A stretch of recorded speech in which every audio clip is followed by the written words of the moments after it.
Hi friends, welcome back to our channel. మనం ఈ 2-3 రోజుల నుంచి చూస్తున్నాం సోషల్ మీడియాలో అయితే ఒక న్యూస్ వైరల్ అవుతుంది.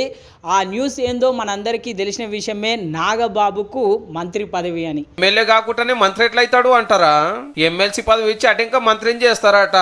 నాగబాబుకు CM Chandrababu cabinet berth confirm చేశారు. దీంతో కేబినెట్ లో జనసేన బలం పెరగనుంది. మరి నాగబాబుకు ఏ శాఖ కేటాయిస్తారు? మంత్రిగా ప్రమాణ స్వీకారం చేసిన తర్వాత ఎమ్మెల్సీ పదవి చేపడతారా? నేను ఒక విషయం అడుగుతున్నా ఫ్రెండ్స్, పవన్ కళ్యాణ్ ఈ సమాజంలో అందరికీ ఆదర్శంగా ఉంటాడు. మరి అసొంటి పవన్ కళ్యాణ్ ఫ్యామిలీలోనే మరి కుటుంబ పరిపాలన అవసరమా అని చెప్పి కొంతమంది మేధావులు అయితే మరి ప్రశ్నిస్తూ ఉన్నారు.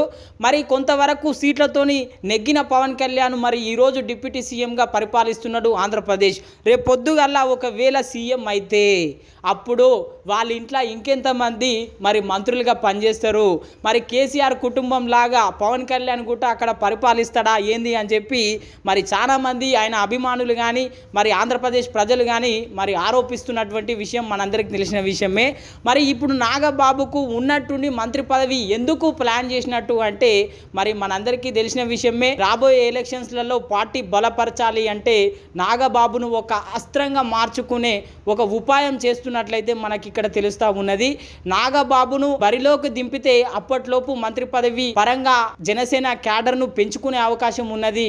దీనివల్ల పార్టీ బలోపేతం పెరిగే అవకాశం ఉంది. ఒంటరిగా పోటీ చేసిన గెలిచే సత్తా మనకు వస్తుంది అని చెప్పి జనసేన పార్టీ అధ్యక్షుడు పవన్ కళ్యాణ్ అయితే ప్లాన్ చేస్తున్నట్లయితే మనకు తెలుస్తూ ఉంది. చూడాల్సిన అవసరం అయితే ఉంది ఫ్రెండ్స్. అందరూ వెయిట్ చేస్తుండ్రు నాగబాబుకు మంత్రి పదవి వస్తుంది అని. సినిమాకు సంబంధించినటువంటి మంత్రి శాఖనే ఆయనకు వస్తుంది అని చెప్పి మరి జోరున ప్రచారం అయితే జరుగుతూ ఉంది. ఇప్పటికే ఆంధ్రప్రదేశ్లో మరి సినిమాకు సంబంధించినటువంటి మంత్రి ఉండడం జరిగింది. మరి ఆయనకు ఇంకో మంత్రి ఇచ్చి మరి ఈయనైతే సినిమా శాఖ మంత్రిగా తీసుకునే అవకాశం అయితే ఉన్నట్టు మనకు తెలుస్తూ ఉన్నది. అయితే ఒకసారి మనం ఆలోచించాల్సిన అవసరం అయితే ఉన్నది. ఏంది అంటే జబర్దస్త్లో మరి రోజా మనందరికీ తెలిసిన విషయమే, అండ్ నాగబాబు వీళ్ళందరూ జబర్దస్త్కి హెడ్ ఆఫ్ గా నిలిచిర్రు, ఎంతో మందిని నవ్వించిర్రు. అయితే అక్కడ వీళ్ళిద్దరు కలిసి బాగానే పనిచేసిర్రు. రాజకీయంగా వీళ్ళిద్దరికి మరి ఏడజేడిందో ఏమో తెలియదు కానీ మొత్తం మీద అయితే ఒకరు ఎడముఖం ఇంకొకరు పిడముఖం అన్నట్టుగా తయారయ్యారు. ఇప్పుడు రోజా ఎట్లయితే జబర్దస్త్ నుంచి క్యాబినెట్ మంత్రిగా ఎట్లయితే పోయిందో ఇప్పుడు నాగబాబు గుట్ట జబర్దస్త్ నుంచి మరి క్యాబినెట్ మంత్రి పదవిగా ఇద్దరు ఒకే జర్నీలో పోతుర్రు.